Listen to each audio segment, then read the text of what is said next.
Прывітанне ўсім, мяне завуць Дміцер Косцін, і мы працягваем праект кнігі без літар, які рэалізуе інтэрнэт-бібліятэка «Камунікат» супольна з фондам «Тутака» у Беластоку. Сёння сустракаемся з гісторыкам са Швецыі, спадаром Андрэем Катлярчуком, які з намі цяпер на сувязі, і гаворым пра сімвалы. Сімвалы, якія сталі важнымі для нас у 2020 годзе. Перадусім, гэта сцяг бел-чырвона-белы. Спадар Андрэй, добры дзень. Добрый дзень. Памятаю, як у школе у пачатку 90-х гадоў, калі дзяржаўным сцягам стаў бел-чырвона-белы, чытаў я, як і большасць маіх аднагодкаў, такі міт, што гэтыя колеры, гэты сцяг узнік недзе ў сярэднявеччы, калі ў часе адной з бітваў рыцар з закрываўленай галавой меў заматаную нейкую анучу, нейкую павязку, і гэтая павязка разматалася, і вось у гэтых колерах белым, чырвоным і белым так і неслася ў бой разам з гэтым параненым рыцарам. Такая даволі рамантычная гісторыя, але мы, беларусы, маем тое, можа, добрае, што можам гаварыць пра аўтара канкрэтнага бел-чырвона-белага сцяга. Калі ўзнік гэты сцяг і хто ягоны аўтар? Так, конечно, гэта легенда пра бой, гэта рамантычная легенда, не мае дачынення да гісторыі, да гісторыі міфаў, так. Але мушу падкрэсліць, што бел-чырвона-белы сцяг, ён заснаваны на гістарычнай сімволіцы беларусаў. То бок гэта колеры вайскавых сімваляў Великага княства Літоўскага, гэта нават царкоўныя сімвалы. Калі мы уважліва глядзім, то праваслаўныя уладыкі маюць гэтыя бел-чырвона-белыя стужкі, і гэта вельмі давняя традыцыя. Таму і, конечно, трэба ўзгадаць народныя арнаменты беларусаў. Гэта папулярнасць бел-чырвона-белых колераў у народных арнаментах беларусаў. Беларусам пашанцавала, што мы ведаем аўтара і мы ведаем час стварэння нацыянальнага сцяга. Гэта не паўсюль так, не паўсюль. Вось. І аўтарам сцяга быў і з'яўляецца Клаўдзій Дуждушэвскі, чалавек, які нарадзіўся у мястэчку Глыбокае у Беларусі, у простай сялянскай сям'і, і які за кошт адукацыі вывучыўся на архітэктара і прымаў усё жыццё актыўны ўдзел у беларускім руху. Фактычна Дуждушэвскі мала жыў у межах сучаснай Беларусі. У асноўным ён жыў у Коўне, цяпер Каўнас. Гэта фігура трагічная, гэта фігура вельмі пазітыўная, бо ён быў вязням ГУЛАГу, ён выжыў, не зламаўся, ён лічыцца знаным такім архітэктарам у Літоўскай рэспубліцы, пабудаваў шмат будынкаў у Літве. Ён ратаваў габрэяў, яўрэяў у часы вайны. І цяпер в Ізраілі, дзе ёсць музей Яд Вашем, разглядаецца справа, каб надаць Клаўдзію Дуждушэвскаму ганаровы статус праведніка свету. Вось. Я таксама хочу сказаць, што гэты сцяг адразу набыў папулярнасць. Па-першае, іншага не было. Беларускі рух рухаецца, рух ідзе наперад. Сімваля такого магутнага палітычнага сімваля, як сцяг, не было. Гэта 1917 год, калі Клаўдзій Дуждушэвскі зрабіў дызайн гэтага сцяга. І мы бачым в тым самым годзе першы усебеларускі з'езд у Менску. Гэта прадстаўнічны сход беларускага народа, каля 2000 дэлегатаў з усіх куткоў Беларусі. Мы бачым, што гэты сцяг актыўна выкарыстоўваецца ў 1917 годзе. БНР, Беларуская Народная Рэспубліка, выдае паштоўкі. Ідзе легітымацыя сцягу за кошт таго, што радок пра сцяг уключаецца ў гімн БНР. мы выйдем шчыльными радами, там есть радок про бел-чырвона-белый сцяг, штандар наш бел-чырвона-белый, покрыв собой народный рух. Так ёсць. Нават при реконструкции Купаловского театра знайшлі картку, відавочна, недзе 1918 года. Мяркуецца, што гэта картка на праход делегата у делегата Усебеларускага з'езду. І на гэтай картцы ёсць бел-чырвона-белы сцяг. То бок ён адразу набыў папулярнасць, іншага не было, эстэтычна вельмі прыгожы і заснаваны на гістарычнай сімволіцы беларусаў. Ну, мы ўсе бачым, ведаем так тыя прыклады мастацтва, якія датрывалі да нас рушнікі, вышываныя кашулі, вопратка традыцыйная, там сапраўды спалучэнне белага і чырвонага паўсюднае. Вы згадалі пра тое, што сцяг узнік у перыяд, скажем так, заканчэння Першай сусветнай вайны, перыяд, калі усе народы цэнтральнай, усходняй Еўропы бурна ўключыліся ў нацыятворчыя працэсы, дзяржаватворчыя працэсы, тады ж і беларусы абвесцілі, што хочуць быць незалежнымі, мець сваю незалежную дзяржаву. Пераважна бел-чырвона-белы сцяг асацыюецца, калі гістарычна, то перадусім з Беларускай Народнай Рэспублікай, але мы ведаем, які трагічны лёс напаткаў гэтую спробу стварыць сваю незалежную дзяржаву. 20-30-е гады тэрыторыя Беларусі падзеленая паміж Польшчай і Савецкім Саюзам. А ці ў гэты час бел-чырвона-белы сцяг, бел-чырвона-белы штандар меў тое самае нацыянальнае значэнне для беларусаў? Ці ведалі яго, напрыклад, у БССР, у заходняй Беларусі? Ну, пачнем з заходняй Беларусі. Сцяг не проста ведалі, сцяг быў папулярны сярод беларусаў у Польшчы. Ёсць даследаванне майго калегі Андрэя Вашкевіча, гісторыка з Гродна. Ён на падставе вялікага архіўнага матэрыяла паказаў, што сцяг выкарыстоўваўся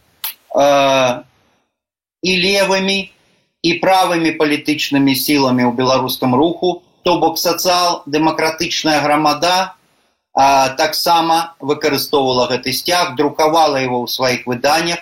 Больш таго, сцяг робіцца ў заходняй Беларусі часткай прыватнага жыцця беларусаў.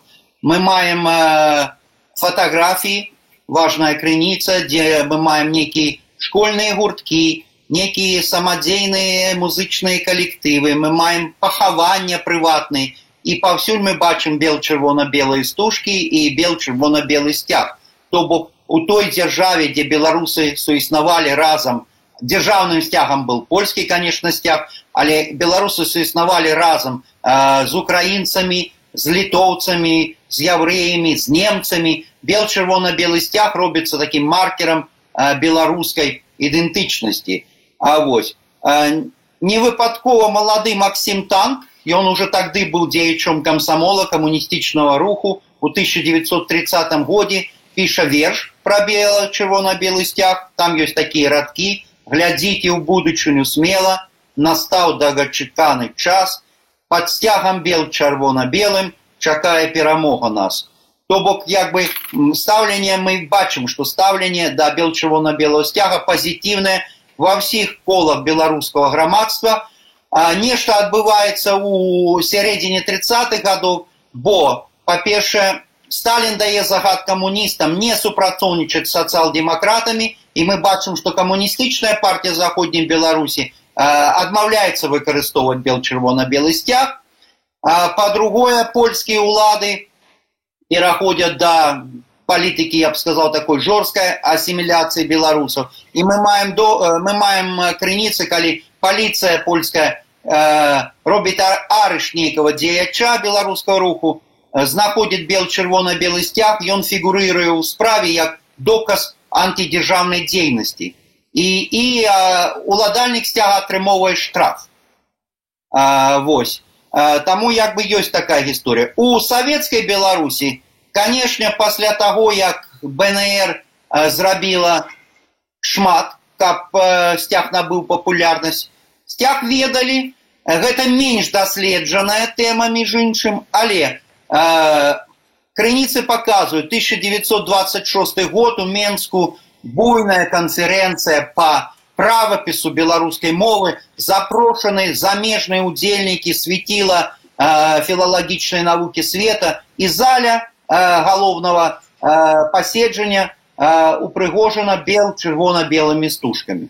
То бок такая як бы веды існавалі, але, конечно, сцяг у БССР до войны не выкарыстоўваўся, бо сцягам БССР до войны был сцяг СССР з літарамі БССР. Ну, зрэшты, як і ў большасці былых тады савецкіх рэспублік, як бы гэты сцяг моцна не адрозніваўся.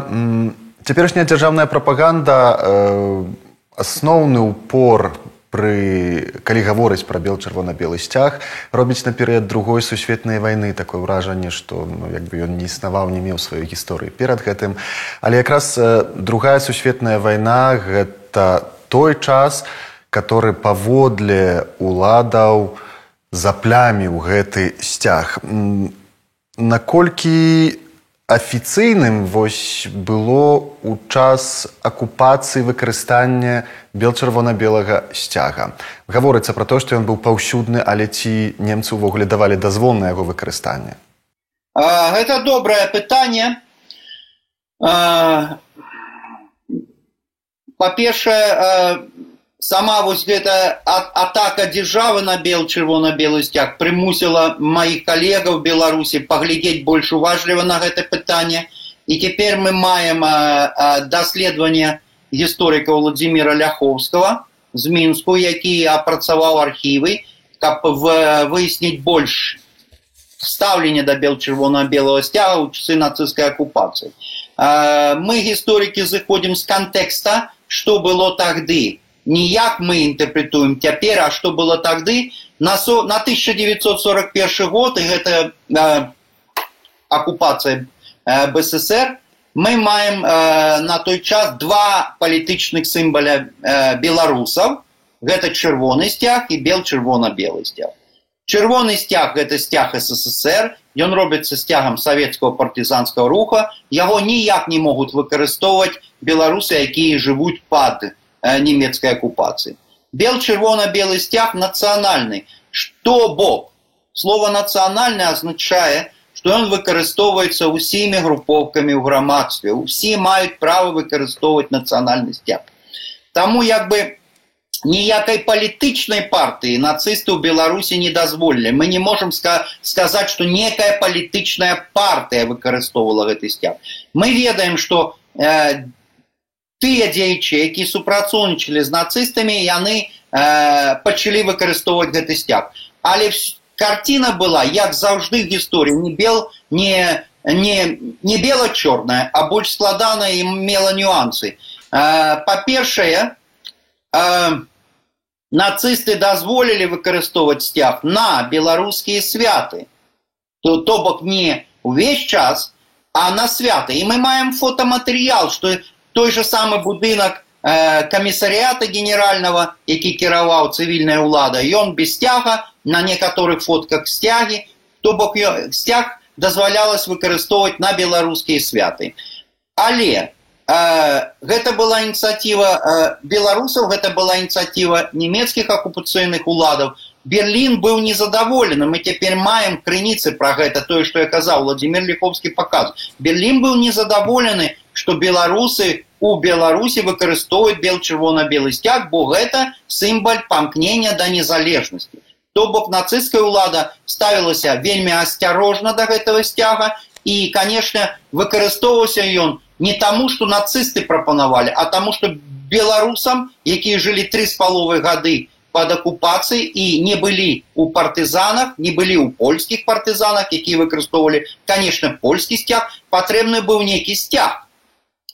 І на заканчэнне я зноў жа скажу, што кожны сцяг, кожны нацыянальны сцяг у кожнай краіне мае як бы светлыя і больш цёмныя старонкі гісторыі, гэта трэба разумець. Найбольш такая паўсюдная, скажем так, найбольш часта фраза, якая гучыць, гэта фраза про то, што пад гэтым сцягам адбываўся галакост на тэрыторыі Беларусі, пад гэтым сцягам забівалі. Ці ўвогуле ёсць такія сведчанні, ці гэта проста, вось, не ведаю, савецкая метадычка, так? Адказ просты на гэты конт крыніцы у нас няма. І можна цяпер сцвярджаць, што чырвона-белы сцяг не мае дачынення да вось гэтай брутальнай палітыкі нацыстаў па знішчэнню яўрэяў, па знішчэнню ромаў, цыганоў, па знішчэнню насельніцтва партызанскіх вёсак, бо гэта рабілася нацыстамі, акупантамі, якія, конечно, выкарыстоўвалі свой нацысцкі сцяг.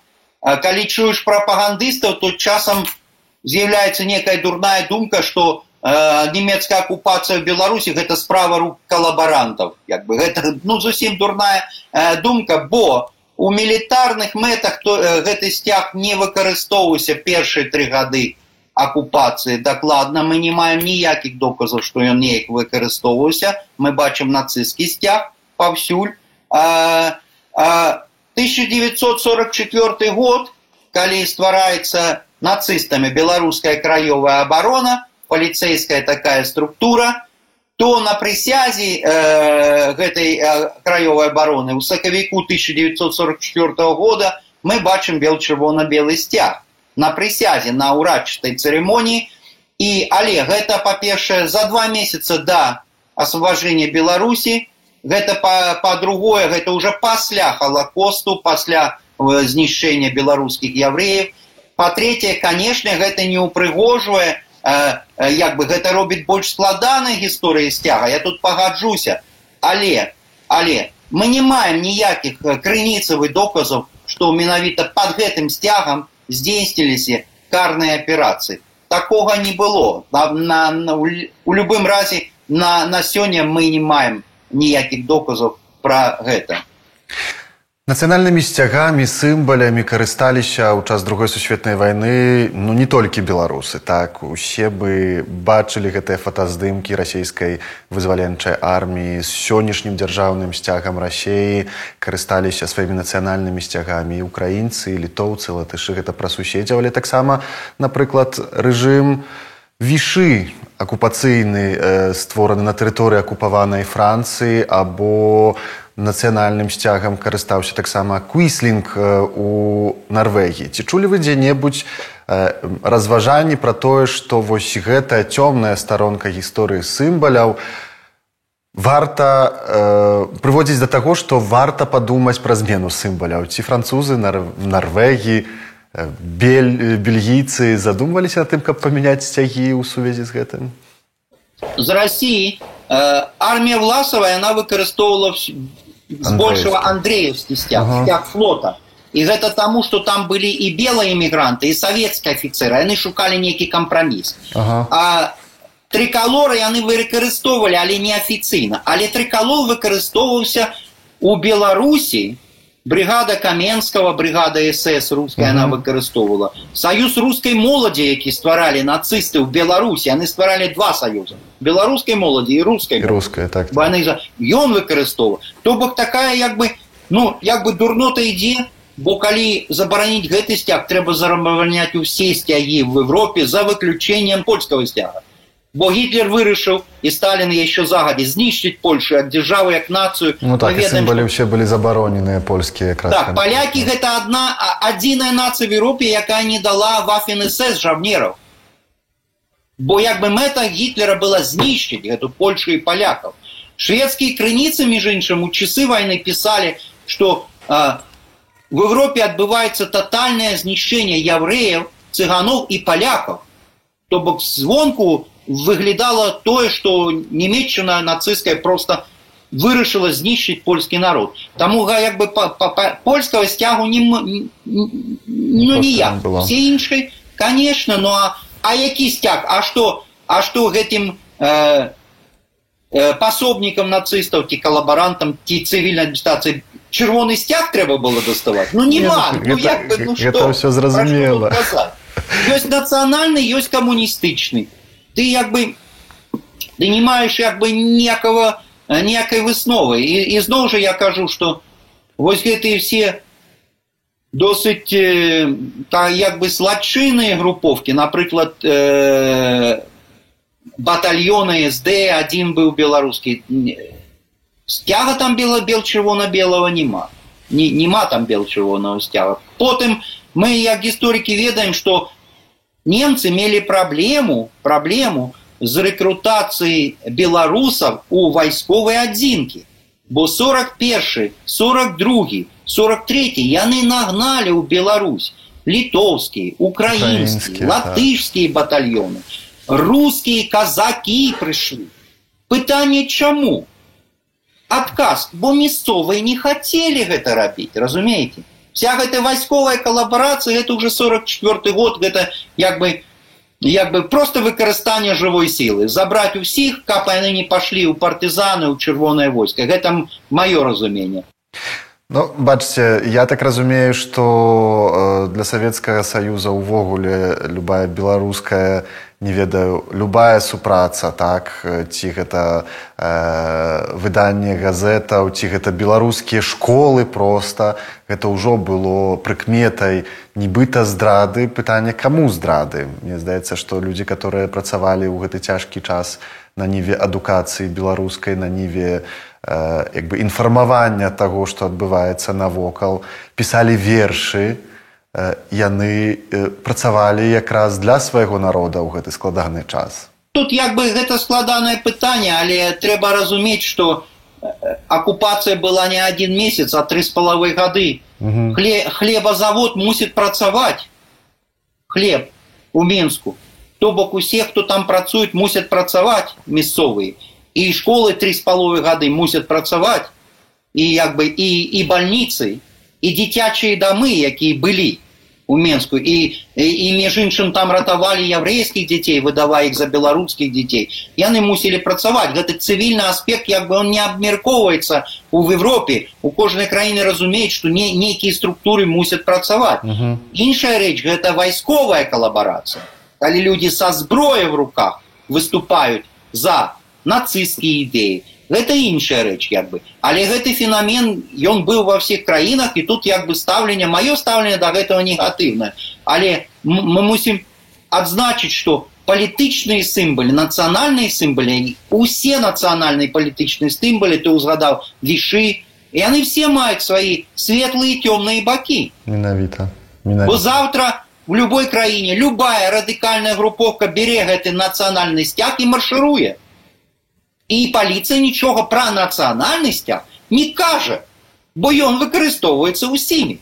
Тая ж Украіна, ці Польша, Польша, напрыклад, ён выкарыстоўваецца ўсімі. То бок тут як бы такая, я бы сказаў, тоталітарная дурнота. Меня яшчэ, калі мы маем час, з'яўляе вось гэта нападкі прапагандыстаў 1918 год. Яны под бел-чырвона-белым сцягам написали листа кайзеру. И что? Кайзеру Российской империи уже нема 1 год.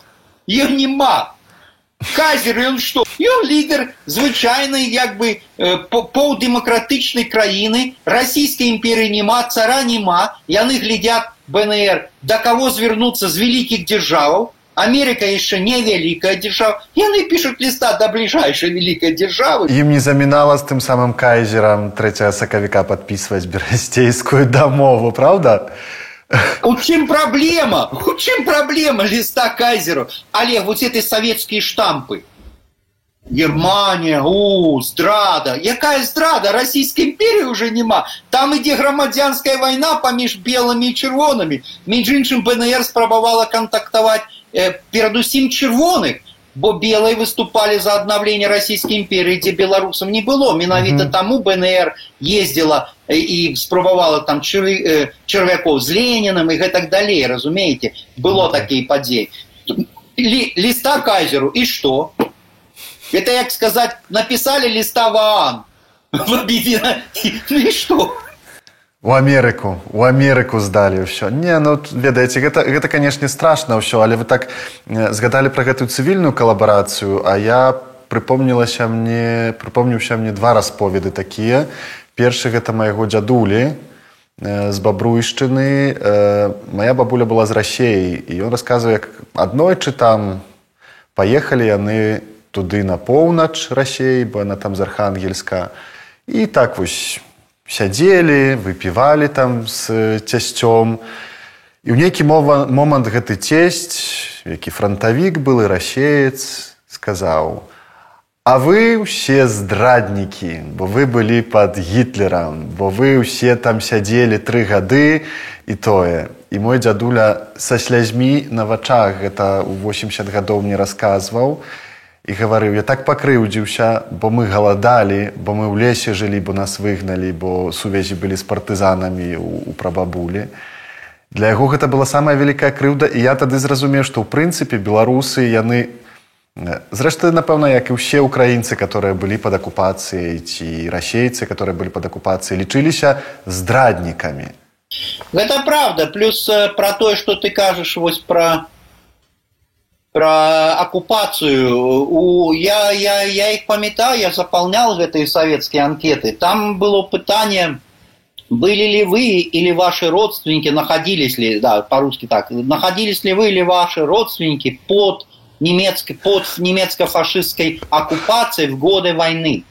И коли ты отказывал так, а ты мусишь отказывать так, бо это как бы, ну, анкетой войско советское, проверка КГБ, то уже тебя как бы допуска до супер-супер секретов тебе не дадут. Бо як бы им треба высветляць, што ты там рабіў і гэтак далей. Гэта датычыцца якраз Украіна, Беларусь, Прыбалтыка і заходняя Расія, якая была в акупацыі. Але зноў жа я кажу, акупацыя шла 3,5 гады, а не 1 месяц.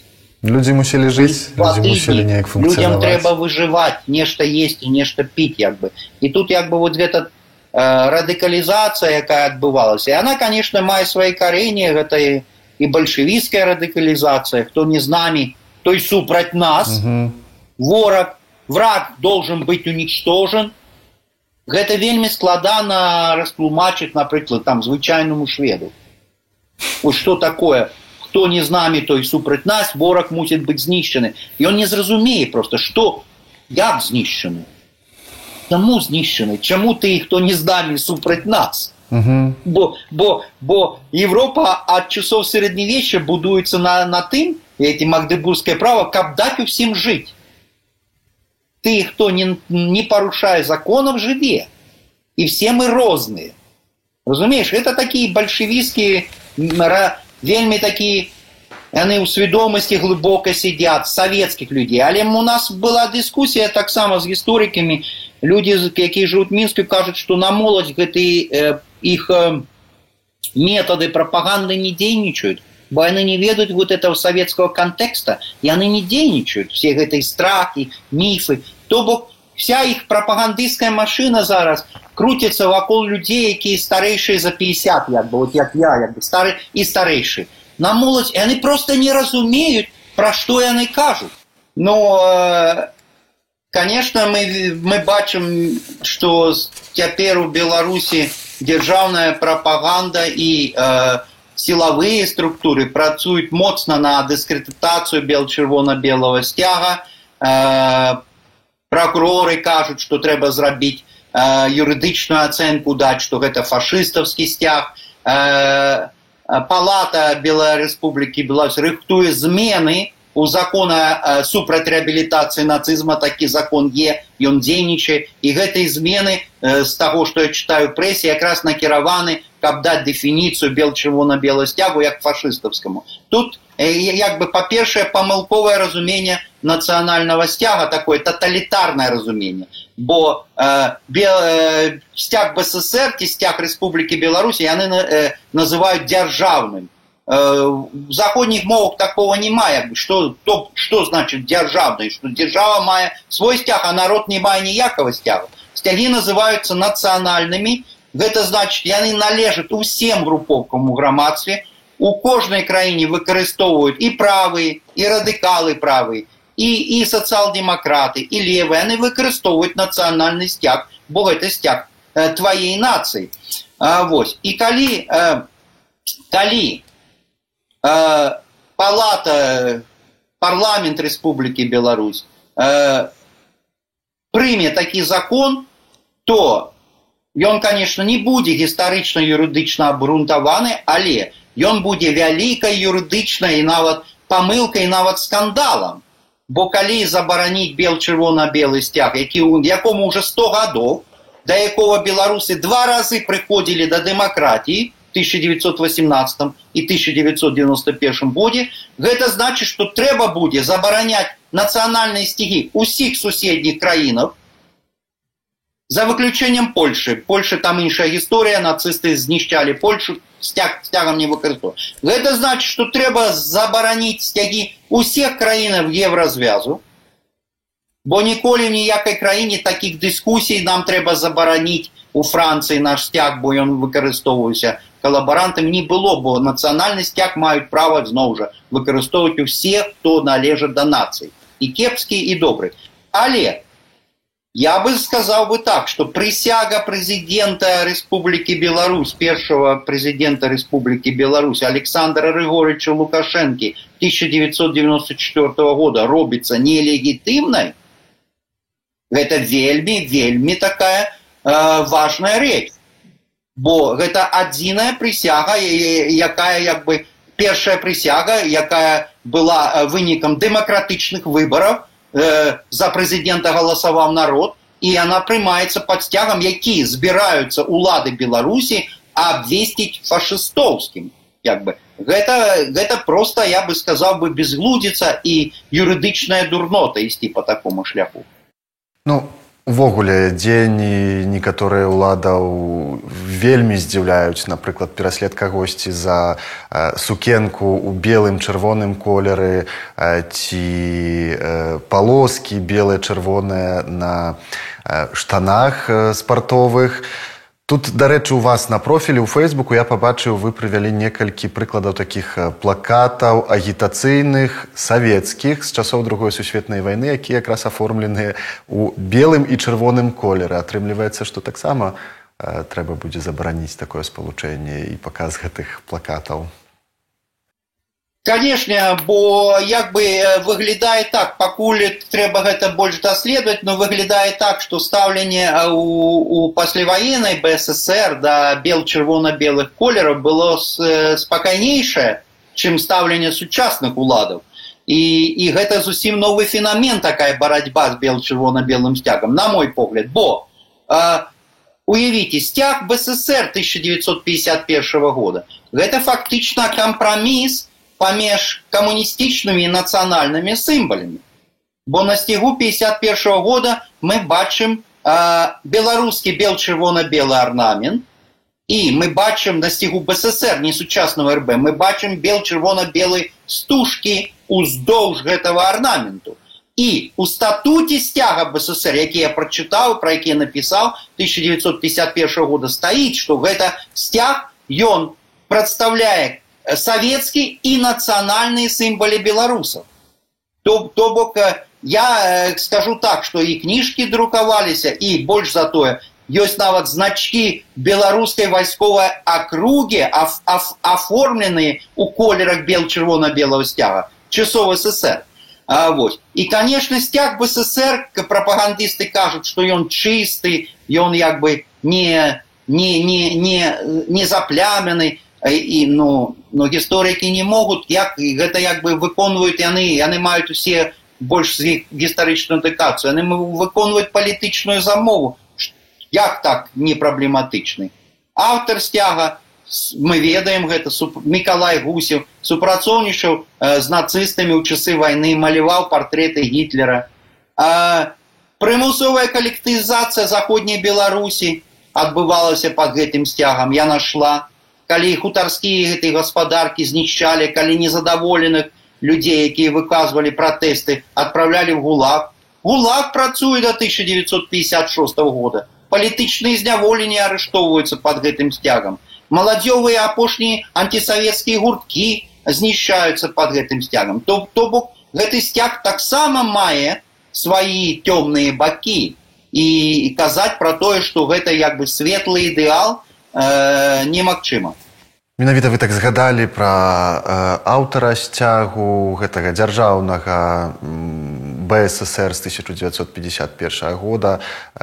Па-мойму, цяпер абсурд звязаны з тым, што вось гэты варыянт цяперашні нео-БССРаўскі больш важны даходзіць да таго, што дзесьці згадваюць пра тое, што пад гэтым сцягам змагаліся беларусы з немцамі ў часе Вялікай Адчыннай вайны, як гэта прынята называць у савецкай гістарыяграфіі. Ну, вядома, 1951 год – гэта той час, калі ўзнікае гэты сцяг. Наколькі вось гэтае змаганне бел-чырвона-белага і чырвона-зялёнага, на ваш погляд, скажем так, прывядзе да таго, што беларусы на будучыню ўсё ж вырашаць вярнуцца да нацыянальных сімваляў. Мне асабіста падаецца, што падзеі, прынамсі, ад лета 2020 года паказваюць, што чырвона-зялёны сцяг стаў сімвалем якраз цяперашняга рэжыму, які ў выпадку, калі адыдзе, гэтыя сімвалы адыдуць разам з ім. Ці вам таксама так здаецца?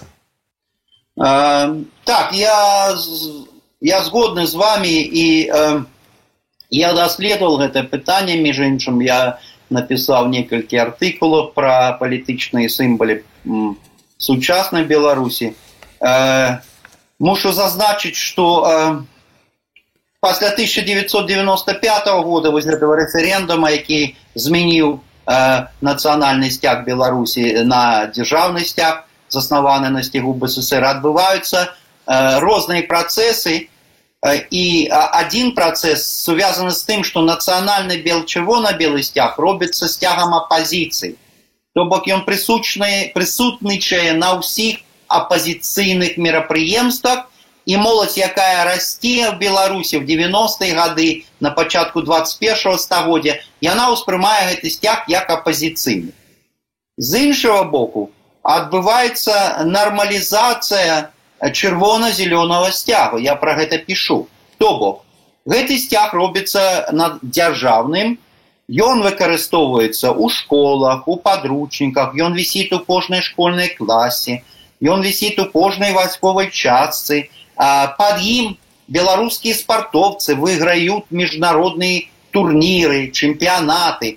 То бок адбываецца нармалізацыя. Моладзь, якая ўжо 25 гадоў прашло, 26 гадоў прашло, улады Лукашэнкі вырасла, людзям, якім было па 10 гадоў, ім уже пад 40, яна як бы успрымала гэты сцяг як абсалютна нармальны. Не забываем, што сувеніры нават былі толькі з чырвона-зялёным сцягам, вы памятаеце. Таму все беларусы за межы, калі хацелі набываць сувеніры, яны набывалі гэтыя кепкі, гэтыя кішоткі з чырвона-зялёным сцягам. І працэс нармалізацыі пашоў. Але тут улада у 2020 годзе зрабіла вялікую памылку, якая, на мой погляд, а яна ўжо вызначыла будучыню чырвона-зялёнага сцягу. Мы памятаем жнівень 2020 года, улада пачынае выкарыстоўваць сцягі на аўтазаках. Арышты людзей, мірных дэманстрацыяў адбываюцца пад гэтым сцягам. Карцінка ідзе на весь свет, і гэта азначае, што улада робіць у прынцыпе як бы звычайны нармальны сцяг дзяржавы сцягам дыктатуры. З іншага боку, бел-чырвона-белы сцяг з апазіцыйнага зноў пераходзіць у статус нацыянальнага, бо людзі, не все далёка людзі ведаюць, што гэта за сцяг, але людзі бачаць, што ёсць два сцягі, адзін вісіць на аўтазакі, іншы нясе некая прыгожая дзяўчына, і як бы людзі пытаюць, што гэта за сцяг. Нехта ўзгадвае гэтай дэманстрацыі 90-х гадоў, гэта сцяг апазіцыі. Не, гэта не сцяг апазіцыі. Гэта беларускі нацыянальны сцяг, які кожны чалавек можа выкарыстоўваць, які мае ўжо больш за 100 гадоў гісторыі. Што такое 100 гадоў гісторыі? Гэта значыць, што 4 пакалення беларусаў бачылі гэты сцяг. Не толькі дзеды, прадзеды бачылі гэты сцяг. То бок за ім ужо гісторыя. І вось гэты крок, які сама ўлада зрабіла, калі яна фактычна адчыніла вайну сцягоў, бо на першых дэманстрацыях, Зміцер, вы памятаеце, мы бачым, што людзі прыносілі і чырвона-зялёны, і чырвона-белы сцяг. Цяпер гэтага ўжо не будзе.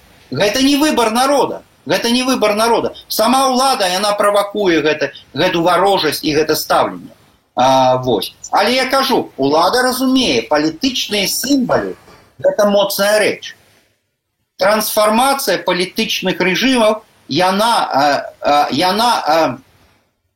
патрабуе нового палітычнага сімваля. Таму чырвона-белы сцяг, пад якім беларусы 2 разы в гісторыі прыходзілі, пачыналі будаваць дэмакратію, ён сімвал дэмакратіі. Гэта сцяг з 1917-1918 года. Гэта сцяг з доўгай гісторыі, за якой як бы пераход да дэмакратыі. І таму, конечно, ўлада разумее, гэты сцяг сімвал дэмакратіі, гэты сцяг сімвал цяпер дэмакратычнай імкнення беларусаў да пабудовы дэмакратычнай вольнай краіны. Вось чым разгадка. А тое, што яны шукаюць нейкія цёмныя бакі, гэта як бы спроба дыскрэдытацыі сцяга беларускага вольнага руху. Калі гаварыць пра дыскрэдытацыю, ну то тут можна сказаць, найчасцей гучаць выказванні дэпутата Палаты прадстаўнікоў, гісторыка Ігора Марзалюка або Вадзіма Гігіна. Яны якраз асноўныя такія, скажем так, твары, якія спрабуюць, засноўваючыся на нібыта гістарычных фактах, апаганіць, абясцэніць чырвона-белы сцяг. Як мяркуеце, ці ўвогуле ёсць сэнс дыскутаваць з такімі людзьмі? З прапагандыстамі ці ёсць сэнс дыскутаваць, нешта ім тлумачыць? Цікавае пытанне, як бы чалавек, які жыве в дэмакратычнай краіне, я ставлюся да гэтага пазітыўна, між іншым. Я магу растлумачыць. Ну, па-першае, конечно, тыя круглыя сталы, якія яны праводзяць, іх нельга назваць круглымі сталамі у нармальным разуменні слова, бо там няма нікога, хто мае іншыя думкі. Сама ідэя круглого стола – гэта запрасіць людзей, якія маюць іншыя думкі. Вось, там як бы думка адна. Але ідзе завочная дыскусія. Ідзе.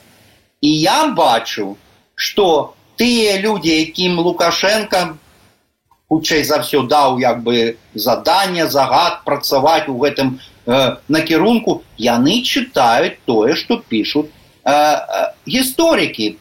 Між іншым, мы ведаем адзін аднаго, разам сустракаліся на канферэнцыі. То бок завочная дыскусія ідзе, і я разлічаю гэта як бы пазітыўна, бо нападкі на бел-чырвоны сцяг прымусілі беларускіх гісторыкаў больш уважліва паглядзець на гісторыю бел-чырвона-белага сцяга. Раней, я бы сказаў, даследаванняў было мала, романтычных кніжак пра ваяроў, а яны былі. А вось навуковых даследаванняў было мала. Цяпер даследаванні такія з'яўляюцца. Беларускія гісторыкі і я супрацоўнічаю з Вікіпедіяй. Вікіпедія беларуская на беларускай мове. Гэта вельмі такі актыўны, вельмі класны праект. І што мы бачым? За апошнія літаральна 3-4 месяца з'явілись вельмі грунтоўныя артыкулы пра бел-чырвона-белы сцяг, пра чырвона-зялёны сцяг, пра Клаўдзія Душэўскага як стваральніка бел-чырвонага сцяга, пра Мікалая Гусева як стваральніка сцяга БССР і сцяга мадэрнізованага Рэспублікі Беларусь. То бок, вынікам такой дыскусіі ідзе тое, што цяпер мы ведаем больш, чым паўгады ці год таму. Ідзе назапашэнне ведаў. І прапагандыстам ім робіцца, я бы сказаў, складаней рэагаваць на гэта, бо тое, што я бачу з праграмаў, там ідзе вельмі непрафесійная праца з ілюстрацыйным рядам, нейкія фатаграфіі, якія не маюць дачынення да канкрэтных як бы падзей выставляюцца, а вось так глядзіце. То бок ідзе дыскусія завочная, і ў гэтай дыскусіі як бы в этой дискуссии, конечно, перамагае навуковы падыход. А навуковы падыход, ён грунтуецца на навуковых крыніцах і на аналізе які мы, гісторыкі, робім гэта. Гэта складаная, паверьце, праца. Гісторык вучыцца не менш за 9 гадоў. 5 гадоў універсітэта, 4 гады аспірантуры. Гэта вельмі складаная адукацыя, як працаваць з гістарычнымі крыніцамі. Навука крыніцазнаўства. То бок мы зыходзім з кантэксту, і кантэкст паказвае нам, што не ўсё так проста, як прапагандысты кажуць у сваіх нібыта круглых сталах, дзе няма ніякага іншай думкі, і дзе ідзе такі, я б сказал бы, салдафонскі стыль. Яны як сержанты в войску. Па-першае, па-другое, па-трэцяе, як бы, не дапускаецца ніякай дыскусіі. Але дыскусія ідзе, бо ёсць інтэрнэт, ёсць вольная прастора інтэрнэта, і спыніць гэта немагчыма цяпер. Якраз дзякуючы вольнай прасторы інтэрнэта сустракаемся мы з вамі ў праекце кнігі без літар, праекце інтэрнэт-бібліятэкі «Камунікат» і Беластоцкага фонда «Тутака». Удзельнікам чарговага выпуску праекту быў гісторык са Швецыі Андрэй Катлярчук. Дзякую вам сардэчна за размову. Дзякую, Зміцер, за цікавыя пытанні і цікавую дыскусію. Спадзяюся, нашы слухачы таксама будуць згодныя з намі, што нам было цікава. Мне сапраўды было цікава, заахвочваю таксама пакідаць свае каментары пад гэтым фільмам. Магчыма, пачаць новую дыскусію, даведвацца чагосьці новага пра нашы нацыянальныя сімвалы. А з вамі тут у студыі быў Зміцер Косцін. Дзякую за ўвагу.